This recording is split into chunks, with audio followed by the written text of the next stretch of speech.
As a candidate for president, I pledge to bring the war in Iraq to a responsible end for the sake of our national security and to strengthen American leadership around the world. After taking office, I announced a new strategy that would end our combat mission in Iraq and remove all of our troops by the end of 2011. As Commander-in-Chief, ensuring the success of this strategy has been one of my highest national security priorities.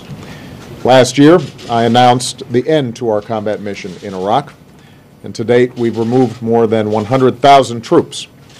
Iraqis have taken full responsibility for their country's security. A few hours ago, I spoke with Iraqi Prime Minister Maliki. I reaffirmed that the United States keeps its commitments. He spoke of the determination of the Iraqi people to forge their own future. We are in full agreement about how to move forward. So, today, I can report that, as promised, the rest of our troops in Iraq will come home by the end of the year. After nearly 9 years, America's war in Iraq will be over. Over the next 2 months, our troops in Iraq, tens of thousands of them, will pack up their gear and board convoys for the journey home. The last American soldier will cross the border out of Iraq with their heads held high, proud of their success, and knowing that the American people stand united in our support for our troops. That is how America's military efforts in Iraq will end. But even as we mark this important milestone, we're also moving into a new phase in the relationship between the United States and Iraq. As of January 1st, and in keeping with our strategic framework agreement with Iraq, it will be a normal relationship between sovereign nations, an equal partnership based on mutual interests and mutual respect. In today's conversation, Prime Minister Maliki and I agreed that a meeting of the Higher Coordinating Committee of the Strategic Framework Agreement will convene in the coming weeks. And I invited the Prime Minister to come to the White House in December as we plan for all the important work that we have to do together. This will be a strong and enduring partnership. With our diplomats and civilian advisors in the lead, we'll help Iraqis strengthen institutions that are just, representative, and accountable. We'll build new ties of trade and of commerce, culture, and education that unleash the potential of the Iraqi people.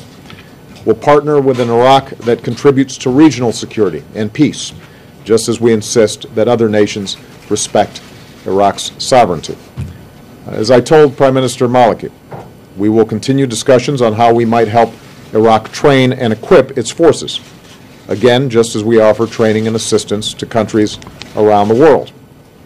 After all, there will be some difficult days ahead for Iraq, and the United States will continue to have an interest in an Iraq that is stable, secure, and self-reliant. Just as Iraqis have persevered through war, I'm confident that they can build a future worthy of their history as a cradle of civilization.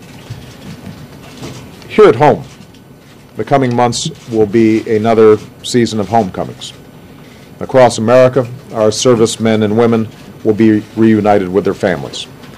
Today, I can say that our troops in Iraq will definitely be home for the holidays. This December will be a time to reflect on all that we've been through in this war. I'll join the American people in paying tribute to the more than 1 million Americans who have served in Iraq.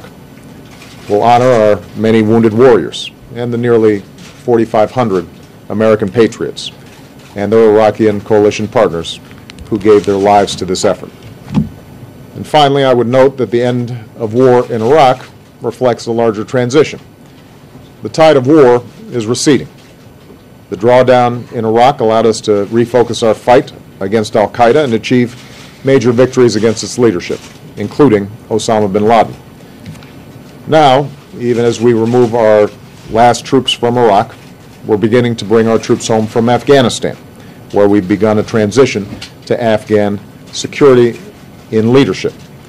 When I took office, roughly 180,000 troops were deployed in both these wars, and by the end of this year, that number will be cut in half. And make no mistake, it will continue to go down. Meanwhile, yesterday marked the definitive end of the Gaddafi regime in Libya. And there, too, our military played a critical role in shaping a situation on the ground in which the Libyan people can build their own future. Today, NATO is working to bring this successful mission to a close. So to sum up, the United States is moving forward from a position of strength. The long war in Iraq will come to an end by the end of this year. The transition in Afghanistan is moving forward, and our troops are finally coming home. As they do, fewer deployments and more time training will help keep our military the very best in the world. And as we welcome home our newest veterans, we'll never stop working to give them and their families the care, the benefits, and the opportunities that they have earned.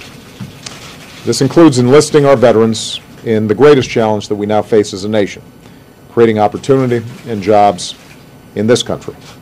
Because after a decade of war, the nation that we need to build, and the nation that we will build, is our own. An America that sees its economic strength restored, just as we've restored our leadership around the globe. Thank you very much. What about Iran, sir? Are you worried about Iran?